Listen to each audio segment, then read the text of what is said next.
వినుంటారు, చూసుంటారు. ఎలా చూడాలి ఈ వ్యాఖ్యల్ని? అంటే మరోవైపు బీజేపీ ఒక వెర్షన్ వినిపిస్తోంది, బీఆర్ఎస్ ఇంకో డిఫరెంట్ వెర్షన్ వినిపిస్తోంది. అసలు యాక్చువల్గా ఈ వ్యాఖ్యలు ఉద్దేశపూర్వకంగా చేసినవి అనుకోవాలా? ఎలా చూడాలి సార్? రమణ గారు, సార్ ముఖ్యమంత్రి మన రేవంత్ రెడ్డి గారు తాను చేసినటువంటి వ్యాఖ్యల్ని మరి తర్వాత సమర్థించుకుంటారో లేకపోతే మరేం చేస్తారో నాకైతే తెలియదు. అవి బహిరంగమయ్యాయి.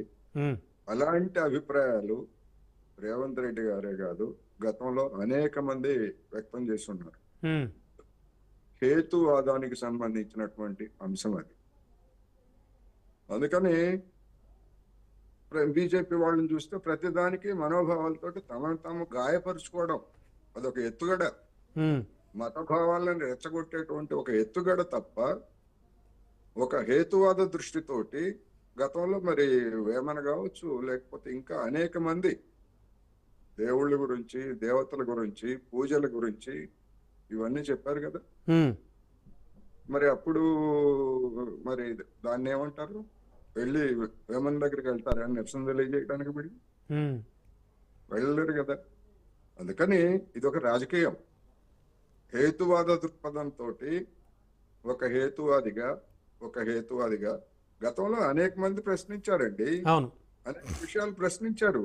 ఇవాళ రేవంత్ రెడ్డి గారు ఏదో కొత్తగా దాన్ని తీసుకురాలేదు.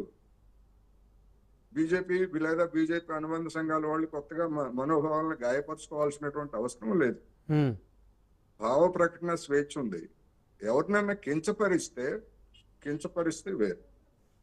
మరి ముక్కోటి దేవతలు అన్నప్పుడు ముక్కోటి దేవతలు ఎందుకండి? ఏ మతంలో అయినా ముక్కోటి దేవతలు ఉన్నారా? లేరు కదా. అంటే ఎవరికి దోచినటువంటి వాళ్ళని వాళ్ళు దేవతగా పూజించుకున్నారు. అది వాళ్ళకి సంబంధించినటువంటి వ్యక్తిగతమైనటువంటి అంశం. దాన్ని ఇంత రచ్చ చేయాల్సినటువంటి అవసరం ఏముంది ఇవాళ?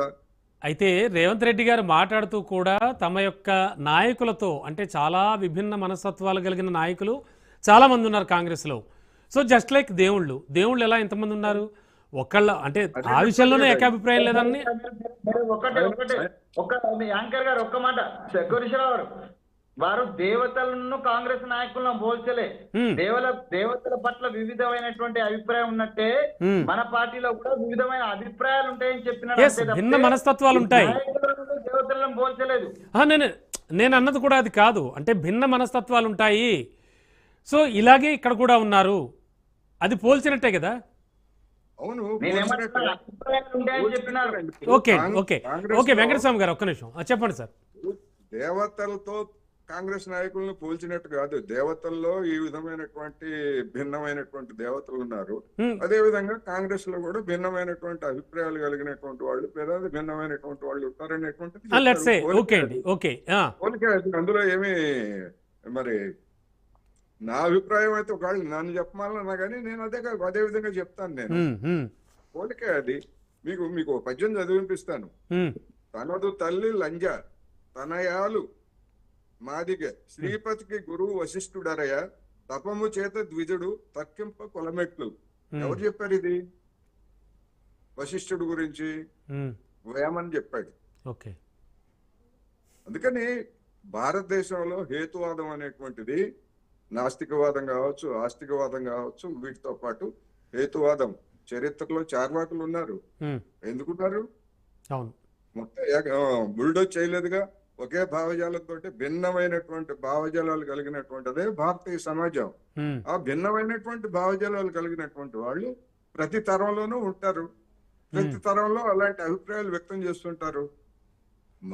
మనకు నచ్చలేదు గనక మనం రెచ్చిపోయేట్లయితే మరి అశాస్త్రీయమైనటువంటి అంశాలన్నింటినీ కూడా గంగలో మునిగితే కరోనా పోతుంది, చప్పట్లు కొడితే కరోనా పోతుంది, లేకపోతే కొవ్వొత్తులు వెలిగిస్తే కరోనా పోతుంది, ఇలాంటి అశాస్త్రీయమైనటువంటి అనేక అంశాలను చెప్పి నా మనోభావాన్ని కూడా గాయపరిచారు కొంతమంది. మన రాజ్యాంగం ఏం చెప్పింది?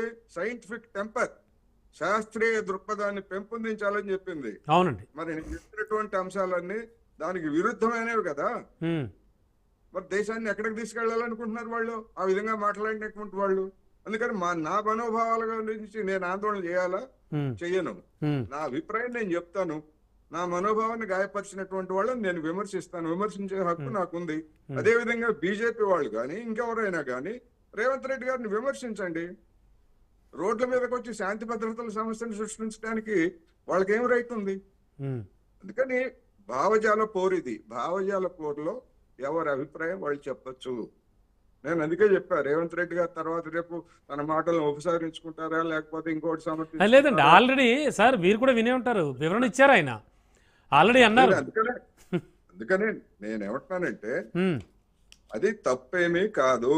ఉమ్, ఇది భావజాల పోరు. హేతువాద దృక్పథంతో ప్రశ్నిస్తారండి. ఉమ్, తప్పేంటి? హనుమంతుడు ఎందుకు పెళ్లి చేసుకోలేదని ఎవరైనా అడిగారు అనుకోండి, ఉమ్, అదేమన్నా హనుమంతుడు అవమానించినట్ట, లేకపోతే భావజాలన్నా? లేకపోతే శ్రీకృష్ణుడు అంతమందిని ఎందుకు పెళ్లి చేసుకున్నాడు, రాముడు ఒక్కరినే ఎందుకు పెళ్లి చేసుకున్నాడు ఉమ్. అడిగారు అనుకోండి, అడగకూడదా? ఓకే. చెప్పింది చెప్పినట్టు వినాలా? ఇంకేమీ లేదు నోరు మూసుకో అని చెప్పేసి అంటారా? అనరు కదా. అంటే డైరెక్ట్ గా చూస్తే బీజేపీ ఈ విషయంలో అతి చేస్తోందంటారా? డెఫినెట్ గా, ఉమ్, ప్రశాంతం. డెఫినెట్ గా ఉమ్, అవసరం. ఇప్పుడు వాళ్ళ ఎజెండానే అది.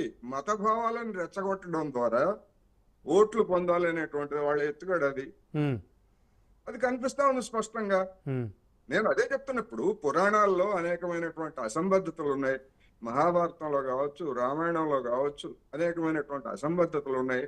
వాటన్నిటిని ప్రశ్నించినటువంటి వాళ్ళు గతంలో ఉన్నారు కదా. సార్ మిగతా మతాలకు సంబంధించిన దేవుళ్ళను కానీ ఆ మతాలను కానీ ఇలా విమర్శించే ధైర్యం ఉందా అని కూడా అడుగుతున్నారు ఎవరికి ధైర్యం ఉండాలి? బీజేపీ వాళ్ళు.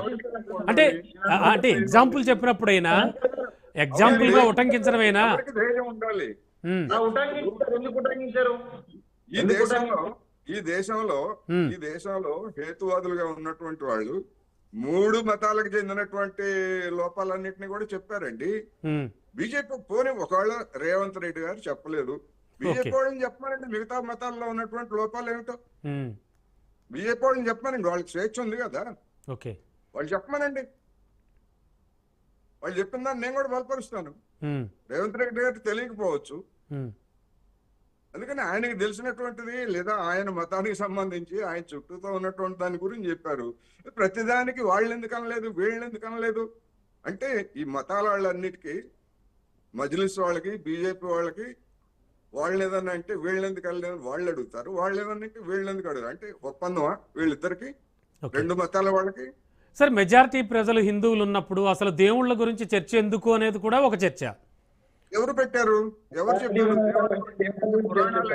ఉమ్, పురాణాలు ఏమిటి, మహాభారతం ఏమిటి, రామాయణం ఏంటి, అవన్నీ ఎవరు రాశారు? రేవంత్ రెడ్డి గారు రాశారా, కత్తి వెంకటస్వామి గారు రాశారా, కోటేశ్వరరావు రాశాడా?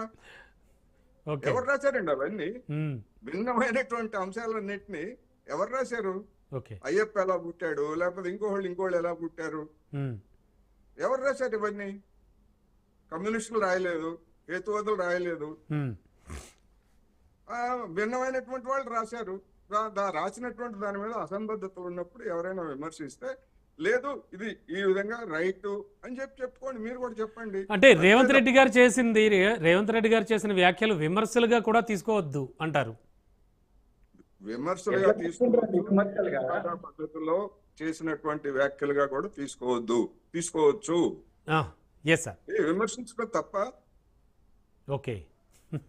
విమర్శించడం తప్ప అండి? సమాజంలో ఉన్నటువంటి ఒక భిన్నమైనటువంటి అంశాలని విమర్శించడం తప్ప? అందుకనే చెప్తున్నా, రేవంత్ రెడ్డి గారు తన వ్యాఖ్యల మీద తన తర్వాత ఏం చెప్తాడో నాకు నిమిత్తం లేదు. ఆల్రెడీ అవి బహిరంగం అయ్యాయి. బహిరంగం అయినటువంటి మీద నా అభిప్రాయంగా నేను చెప్తున్నా. విమర్శించడం తప్ప అండి? ఓకే.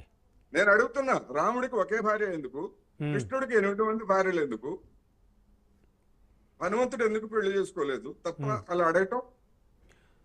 ఓకే. వారి మనోభావాలు దెబ్బతింటున్నాయి అంటున్నారు. మనోభావాలను దెబ్బతింటానికి వాళ్ళు ఎవరండి? ఎవరు మనోభావాలు దెబ్బతింటాయి?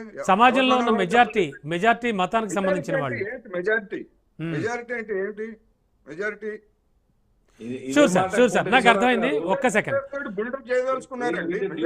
Second sir. శ్రీనివాస్ గారు సార్ ఒక్క నిమిషం కోటేశ్వరరావు సార్. వీళ్ళందరూ ఏమండి ఈ దేశంలో ఉన్నటువంటి 140 కోట్ల మందిని లేదా తెలుగు రాష్ట్రాల్లో ఉన్నటువంటి వాళ్ళందరినీ బీజేపీ నాయకులు అడిగొచ్చారా? సార్ ఒక్క నిమిషం కోటేశ్వరరావు సార్. అడిగొచ్చారా? ఓకే ఓటింగ్ ఏమైనా చెప్పారా? ఇటువంటి గాయపడ్డారా లేదా అని?